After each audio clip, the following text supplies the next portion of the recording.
دین کی معلومات کے لیے چینل کو سبسکرائب کریں۔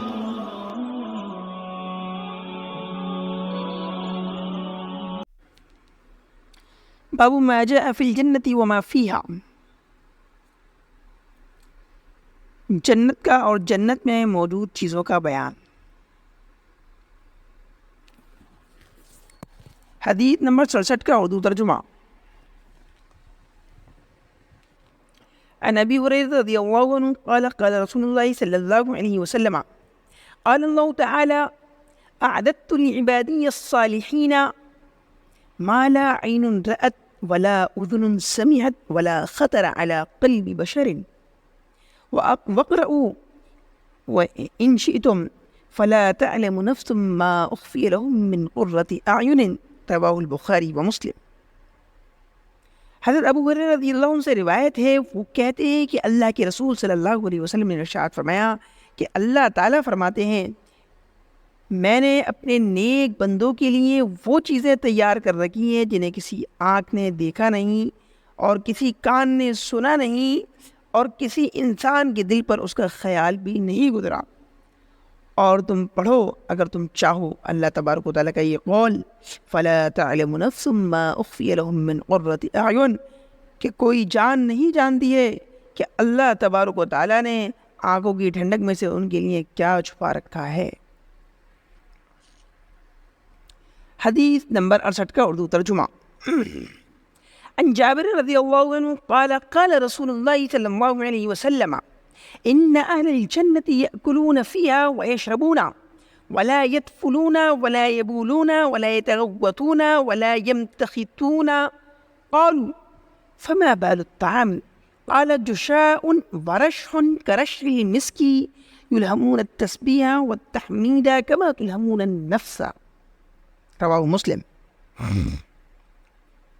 حضرت جابر رضی اللہ عنہ سے روایت ہے، وہ کہتے ہیں کہ اللہ کے رسول صلی اللہ علیہ وسلم نے ارشاد فرمایا، بے شک جنتی لوگ کھائیں گے، پیئیں گے اور تھوکیں گے نہیں، پیشاب نہیں کریں گے، اور نہ ہی انہیں پاخانہ آئے گا اور نہ ہی انہیں ناک آئے گی۔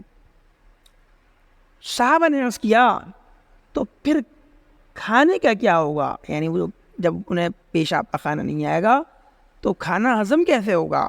تو نبی کریم صلی اللہ علیہ وسلم نے فرمایا، ایک ٹکار آئے گی جس سے کھانا ہضم ہو جائے گا، اور پسینہ آئے گا جس سے پانی جو ہے کہ ہضم ہو جائے گا، اور وہ پسینہ ایسا ہوگا کہ اس میں مشک کی خوشبو آ رہی ہوگی۔ اور جنتی لوگوں کو تسبیح اور تحمید الہام کی جائے گی سانس کے الہام کرنے کی طرح، یعنی کہ جنتی لوگ جنت میں سبحان اللہ الحمدللہ اس طرح سے بغیر کسی مشقت اور دقت کے پڑھیں گے جس طرح سے ہم بغیر کسی دقت کے سانس لیتے ہیں، کہ ہم کھانا کھا رہے ہوتے ہیں، پانی پی رہے ہوتے ہیں اور باتیں کر رہے ہوتے ہیں لیکن ہماری سانس آتی جاتی رہتی ہے۔ اسی طریقے سے جنتی لوگ ہوں گے، وہ کھائیں گے، پئیں گے، آپس میں باتیں کریں گے اور ان کی سانس کے ذریعے جو ہے کہتے ہیں سبحان اللہ اور الحمدللہ ادا ہوتا رہے گا بغیر کسی مشقت کے۔ حدیث نمبر 69 کا اردو ترجمہ۔ عن ابی سعید و ابی ہریرہ رضی اللہ عنہما قال ان رسول اللہ صلی اللہ علیہ وسلم قال ينادي مناد ان لكم ان تصحوا فلا تسقموا ابدا وان لكم ان تحيوا فلا تموتوا ابدا وان لكم ان تشبوا فلا تهرموا ابدا وان لكم ان تنعموا فلا تيأسوا ابدا، رواہ مسلم۔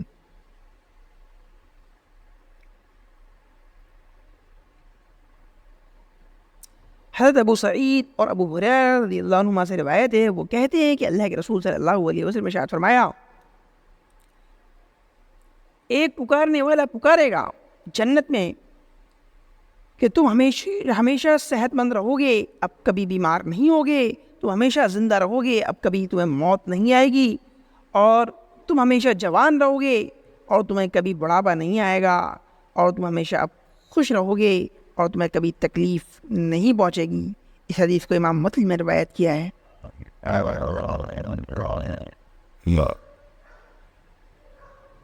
حدیث نمبر 70 کا اردو ترجمہ. ابی سعید رضی اللہ عنہ قال قال رسول اللہ صلی اللہ علیہ وسلم ان اللہ تعالی یقول لأہل الجنة یا اہل الجنة. حضرت ابو سعید سے روایت ہے، وہ کہتے ہیں کہ اللہ کے رسول صلی اللہ علیہ وسلم نے ارشاد فرمایا بے شک اللہ تبارک و تعالی جنتیوں سے کہے گا اے جنتیوں. فیقولون، تو جنتی کہیں گے لبیک ربنا وسعدیک والخیر کلہ فی یدیک، حاضر ہیں ہمارے پروردگار، حاضر ہیں اور تمام کی تمام بھلائی آپ ہی کے ہاتھ میں ہے. فیقولو، تو اللہ کہے گا حل رضیتم، کیا تم راضی ہو گئے؟ فیقولون، تو جنتی کہیں گے وما لنا لا نرضی یا ربی وقد اعطیتنا ما لم تعطی احدا من خلقک، ہم کیوں راضی نہ ہوں، ہم کیوں خوش نہ ہو اے پروردگار، جبکہ آپ نے ہم کو وہ سب چیزیں دی ہیں جو آپ نے اپنی مخلوق میں سے کسی کو نہیں دیں. فیقولو، تو اللہ تبارک و تعالیٰ کہیں گے الا اعطیکم افضل من ذلک، کیا میں تمہیں اس سے بھی افضل، اس سے بھی بہتر چیز عطا نہ کر دوں؟ فیقولون، تو جنتی کہیں گے یا ربی اے پروردگار وای شیء افضل من ذلک، اب کون سی چیز اس سے بھی زیادہ افضل ہوگی؟ فیقولو، تو اللہ تعالیٰ کہیں گے احل علیکم رضوانی فلا اسخط علیکم بعدہ ابدا، میں اپنی رضامندی تم پر حلال کرتا ہوں تو اب میں تم سے کبھی ناراض نہیں ہوں گا. اس حدیث کو امام بخاری اور امام مسلم نے روایت کیا ہے.